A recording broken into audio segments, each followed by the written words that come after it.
Hey, can I have a go?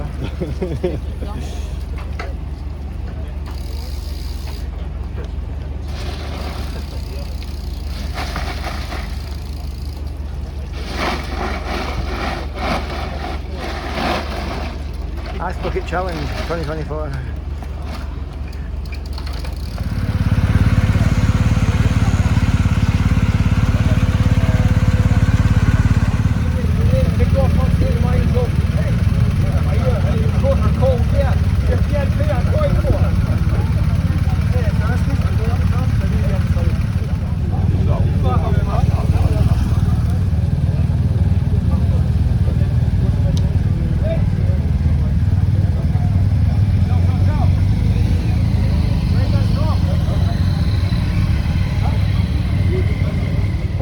Marc, c'est en train de changer donc d'un côté à l'autre des...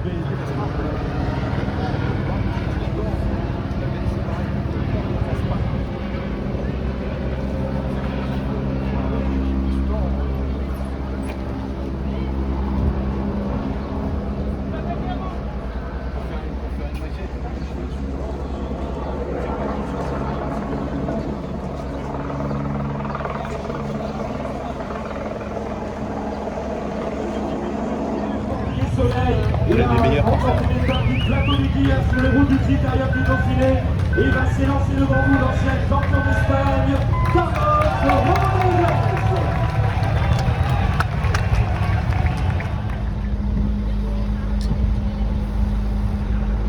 Go on, Mark!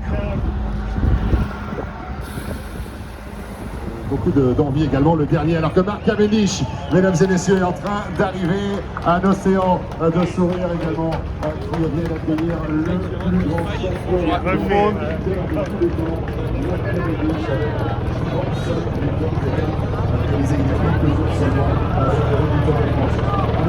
On va accueillir comme il se doit, s'il vous plaît, représentant la Grande-Bretagne. Il a remporté la Classicissima italienne Milan-San Remo. Il a été champion du monde. Il a gagné sur le Tour d'Italie, sur le Tour d'Espagne. Il a gagné 35 étapes sur le route du Tour de France. C'est le missile de l'île de Man. C'est Marc Cavendish.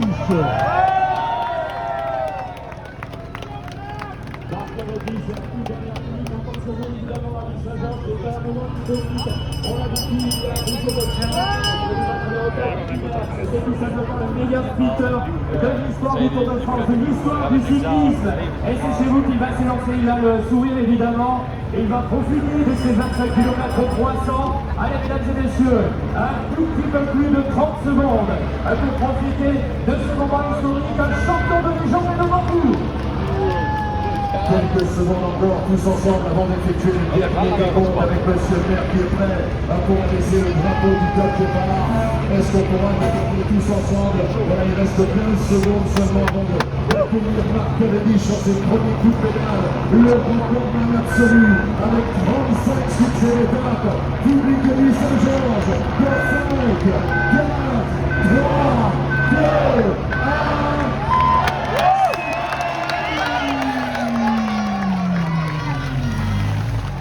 Dossard numéro 191 de Marc Cavendish, le missile de l'île de Man étant poussé désormais et il va réaliser ses premiers coups de pédale en présence de nos amis, les élus, les personnalités, le drapeau qui vient d'être abaissé par Alain Carpron, maire de Louis Saint-Georges, accompagné par François Sauvanet, président.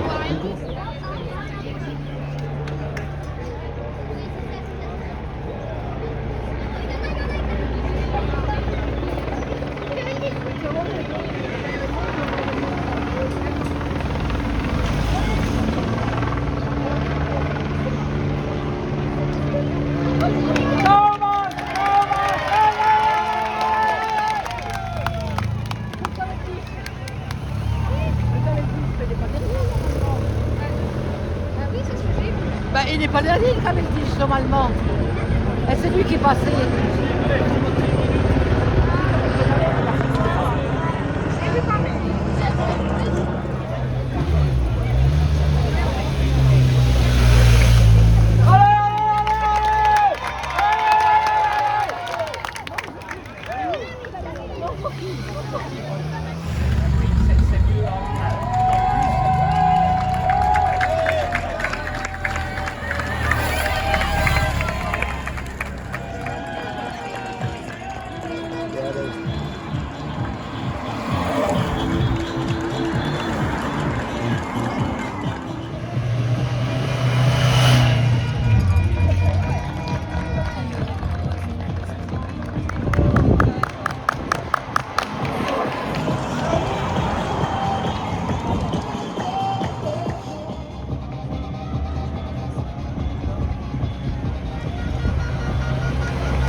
Allez Christian.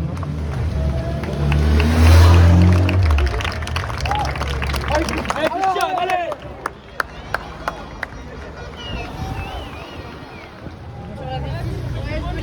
Je vous lève et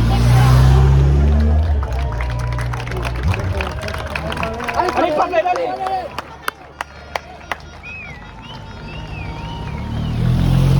Est-ce qu'on va tous taper sur les barrières et crier Julien, Julien, Julien. Allez jusqu'au bout. Il est chez vous. Il va tout donner. 24 km à tout le monde. Vous n'êtes que 7 heures. Allez Julien, Julien, Julien. Allez encore 10 secondes. Vous vivez Bernard qui va se lancer la deuxième étape au Guillaume. Du Tour du Vada au Tour de Under. Allez, on va toutes et tous encourager 10 secondes encore pour le coureur de cette formation DSM Firmenich qui a d'ores et déjà gagné son tour avec le gain de la première étape. C'est parti pour Oscar André, le coureur britannique de Blackburn.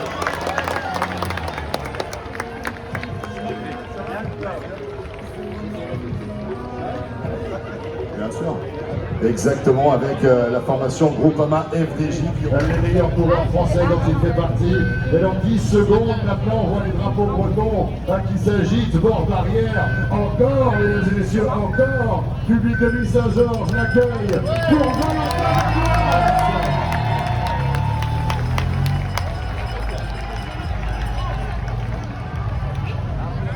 On remarque un champion de France qui cache un autre champion de France, mesdames et messieurs. Allez, vous êtes prêts ici, l'île Saint-Georges? Les 10 dernières secondes pour accompagner le Bruno Armirail pour un exploit peut-être au bout des 25 km 300. Toutes et tous ici, mesdames et messieurs, Bruno Armirail.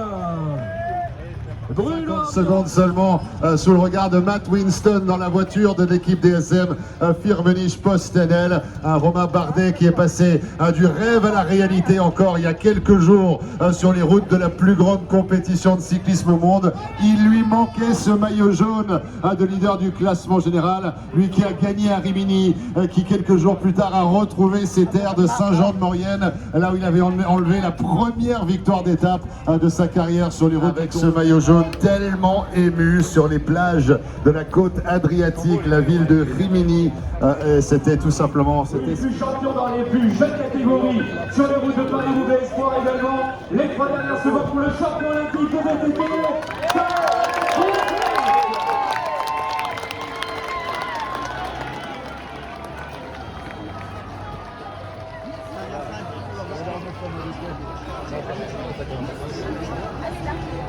Allez.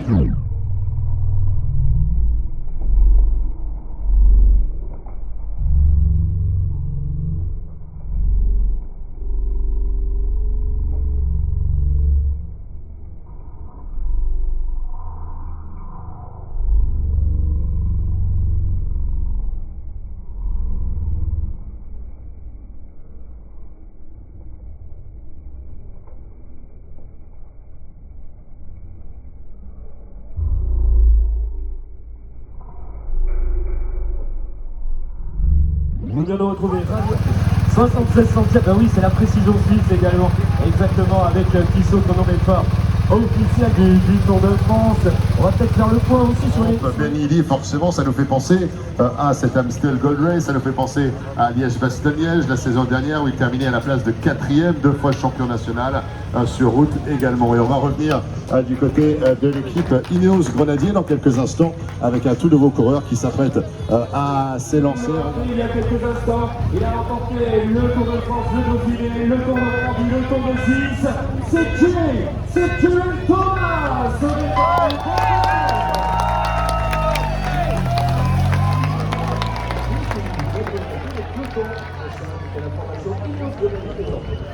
Voilà, la magie du Tour de France, c'est bien sûr tous les...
Que le maillot jaune est parrainé par LCL et que c'est Tadej Pogacar qui l'a sur ses épaules.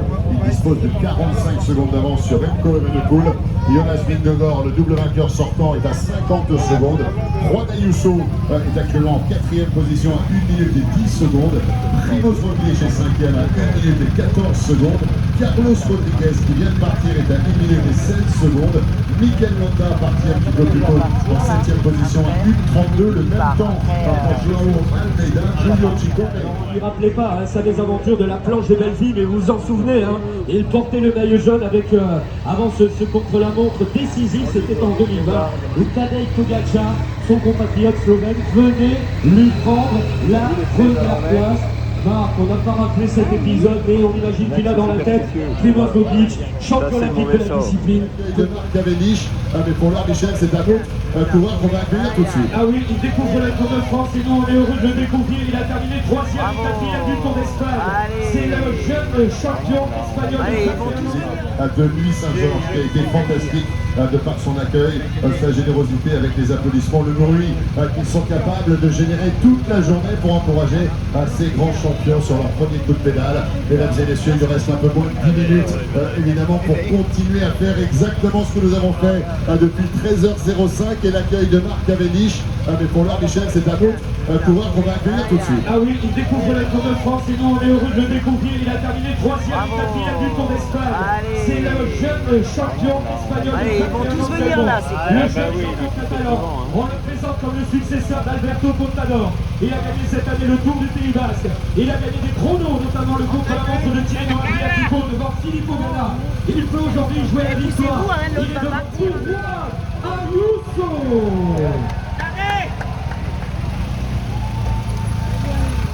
Juan Ayuso marque quelque chose pour lui. Et bien que dans les années à venir, on le retrouvera peut-être avec un maillot blanc et sans doute avec un maillot blanc. Je pense que vous touchez du doigt la perfection, Michel, évidemment pour le leader de la formation Visma Bike, lui qui se remet tout juste de cette blessure survenue sur le Tour du Pays Basque il y a quelques mois. Tour du Pays Basque qu'il avait remporté la saison dernière, remportant le classement général du Critérium Dauphiné 2023. Lui qui a démarré cette saison 24 en levant les bras sur Tirreno Adriatico, précédemment plusieurs. Mesdames et messieurs de Louis Saint-Georges, le vainqueur sortant du Tour de France, l'accueil du public pour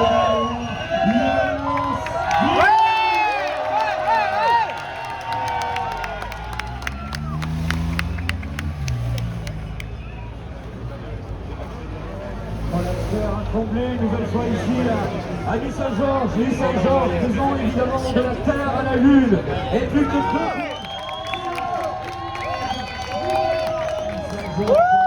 Maximum de bruit pour sonder, pour hurler son nom, peut-être d'ici quelques secondes, le coureur qui pourrait cet été, quelques secondes pour encourager le porteur du maillot jaune, le leader du classement général, c'est le fait.